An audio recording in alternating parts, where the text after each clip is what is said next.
ರೇಣುಕಾಸ್ವಾಮಿ ಹತ್ಯೆ ಪ್ರಕರಣದಲ್ಲಿ ದರ್ಶನ್ ಗ್ಯಾಂಗ್ಗೆ ಈಗ ಮತ್ತೆ ಸಂಕಷ್ಟ ಎದುರಾಗಿದೆ. ಕೇಸ್ನಲ್ಲಿದ್ದಂಥ ಆರೋಪಿಗಳು ಒಬ್ಬರಾದ ಮೇಲೆ ಒಬ್ಬರು ಮಾಫಿ ಸಾಕ್ಷಿ ಅರ್ಜಿ ಸಲ್ಲಿಕೆಯನ್ನ ಮಾಡಿದ್ದಾರೆ. ರೇಣುಕಾಸ್ವಾಮಿ ಕೊಲೆ ಕೇಸ್ಗೆ ಮೆಗಾ ಟ್ವಿಸ್ಟ್ ಸಿಕ್ಕಿದ್ದು ಕೋರ್ಟ್ನಲ್ಲಿ ಮಹತ್ವದ ಬೆಳವಣಿಗೆ ನಡೆದಿದೆ. ದರ್ಶನ್ಗೆ ಸಾಕ್ಷಿ ಸಂಕಷ್ಟ ಎದುರಾಗಿದೆ. ಹಾಗಾದ್ರೆ ಏನಿದು ಮಾಫಿ ಸಾಕ್ಷಿ? ಈ ಸ್ಟೋರಿ ನೋಡಿ.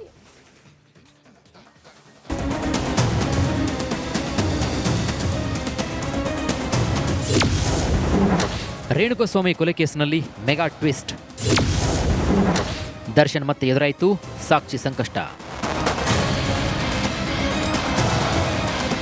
ಚಿತ್ರದುರ್ಗದ ರೇಣುಕಾಸ್ವಾಮಿ ಕೊಲೆ ಪ್ರಕರಣದಲ್ಲಿ ಜೈಲು ಸೇರಿರುವಂತಹ ನಟ ದರ್ಶನ್ ಈಗ ಮತ್ತೊಂದು ಸಂಕಷ್ಟ ಎದುರಾಗಿದೆ.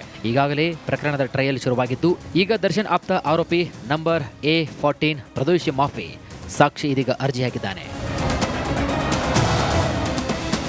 ಹೌದು, ಪ್ರಕರಣದ A14 ಆರೋಪಿ ಪ್ರದೋಷ್ ಮಾಫಿ ಸಾಕ್ಷಿಯಾಗಲು ಕೋರಿ ಸಲ್ಲಿಸಿದಂತಹ ಅರ್ಜಿಯ ವಿಚಾರಣೆ ಬೆಂಗಳೂರಿನ 59ನೇ ಸೆಷನ್ಸ್ ನ್ಯಾಯಾಲಯದಲ್ಲಿ ನಡೀತಾ ಇದೆ. ಇದರ ನಡುವೆಯೇ ಮತ್ತಿಬ್ಬರು ಆರೋಪಿಗಳನ್ನ ಮಾಫಿ ಸಾಕ್ಷಿಯನ್ನಾಗಿ ಮಾಡುವಂತೆ ಅವರ ಪರ ವಕೀಲರು ಕೋರ್ಟ್ಗೆ ಮನವಿಯನ್ನು ಸಲ್ಲಿಸಿದ್ದು ಪ್ರಕರಣಕ್ಕೆ ಹೊಸ ತಿರುವು ನೀಡಿದೆ.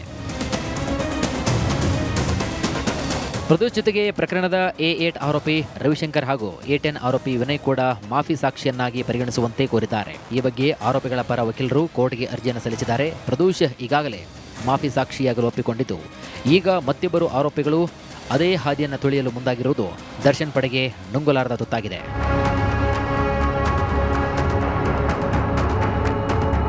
ಇನ್ನು ಪ್ರದೋಷ್ ಪರ ವಕೀಲರು ದರ್ಶನ್ ಇರುವಂತಹ ಕೊಠಡಿಯನ್ನು ಬಿಟ್ಟು ತಮ್ಮನ್ನ ಪ್ರತ್ಯೇಕ ಜೈಲು ಕೊಠಡಿಯಿಂದ ವಿಚಾರಣೆಗೆ ಹಾಜರುಪಡಿಸಬೇಕು ಅಂತ ಮನವಿ ಮಾಡಿದ್ದಾರೆ.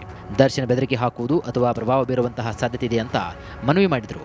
ಬಳಿಕ SPP ಪ್ರಸನ್ನ ಕುಮಾರ್ ಪ್ರಾಸಿಕ್ಯೂಷನ್ ಮೆಮೊವನ್ನು ಪಡೆದು ಕೆಲವೊಂದಿಷ್ಟು ಷರತ್ತನ್ನು ಹಾಕಿ ಉಳಿದ ಆರೋಪಿಗಳ ಬಗೆಗೆ ಸಹ ಸತ್ಯವನ್ನು ಹೇಳಬೇಕು ಅಂತ ಸೂಚನೆ ನೀಡಿ ಮಾಫಿ ಸಾಕ್ಷಿಯಾಗಿ ಒಪ್ಪಿಗೆ ನೀಡಿದೆ.